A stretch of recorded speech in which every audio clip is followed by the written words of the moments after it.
sedang di karantina. Mereka kemungkinan hanya mendengar. Kalau zaman sekarang mungkin ada YouTube, dibaca di berita, ya kan, di koran, di TV. Zaman dulu nggak ada.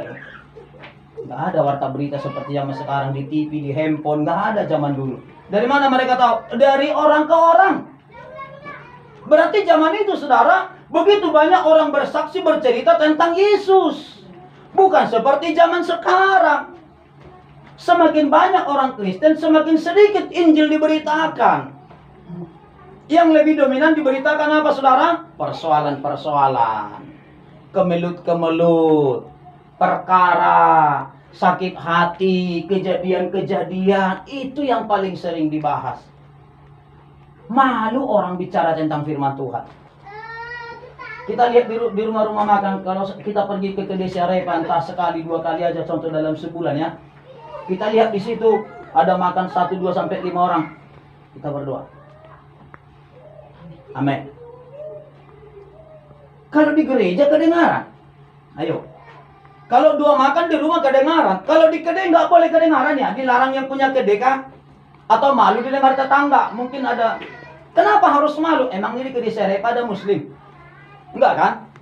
Nggak ada dong Muslim di situ, karena itu rumah makan Kristen, daging B2. Orang Muslim nggak akan masuk ke sana. Ayo.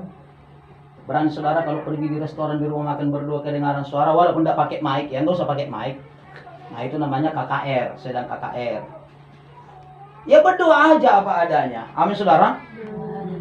Yesus katakan, barang siapa malu mengakui aku di hadapan manusia, aku akan malu mengaku dia di hadapan Bapa aku di surga nantinya. Inilah ciri-ciri orang yang beriman dengan yang tak beriman. Mungkin kalau saya katakan, kalau Anda masih malu didengar orang hanya berdoa saja untuk 2 makanmu, kalau saya katakan Anda bukan orang yang beriman, mungkin terlalu keras ya. Pasti mungkin di hati saudara berkata, oh iman itu bukan diukur dari suara.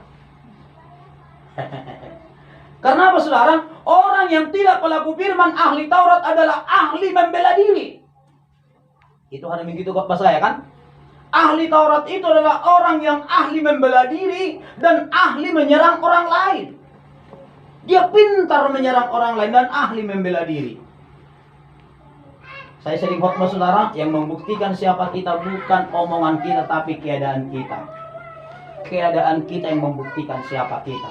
Mau apapun kita buat alasan-alasan saudara untuk membela diri, keadaan kita yang membuat kita menentukan siapa kita. Saya mulai masuk tadi sudah mulai merenung, ini Bu Uli nggak datang kayaknya. Saya lihat orang-orang Kristen bilang udah datang semua, dia nggak nongol-nongol. Berarti izin tadi pagi ini sampai sekarang itu, walaupun dia minta izin hanya nggak bisa ngajar ya. Tetapi saudara, sambil kita nyanyi, ya sudah berjalan dong inisiatif ya kan. Sambil nyanyi ini pasti nggak datang, cari dong yang mana ya kan gitu ya. Nah saudara, di dalam kita mengikut Tuhan, saya berharap saudara dan saya meminta, jangan malu dan jangan takut. Amin saudara.